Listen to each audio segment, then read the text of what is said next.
Guess what? The latest iOS version just got owned. Uncovered Jailbreak is here. So as you can see, I'm currently on iOS 18.3.1 right now. Follow me, and I'm going to show you exactly how to jailbreak it. On Safari, you need to visit uncover.vip. O is a 0, so don't forget that. Here, you need to press Jailbreak, and this will download a profile. On the pop-up, you need to click Allow, and then go back to Settings. See Profile Downloaded? Press Install.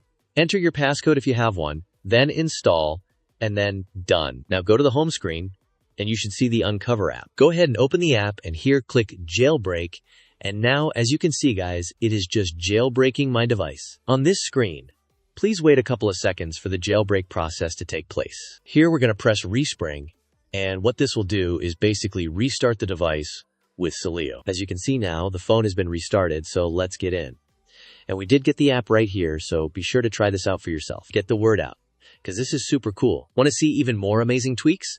Be sure to subscribe now. I found a really cool tweak called Premium that can change app icons and customize their look, giving them a unique style and making my home screen stand out. I can't wait to install it and see how it transforms my device. Now, let's press Done and check if it installed successfully. Yes, it's fully installed. I hope you enjoyed this. If it worked for you, be sure to share it, and don't forget to subscribe.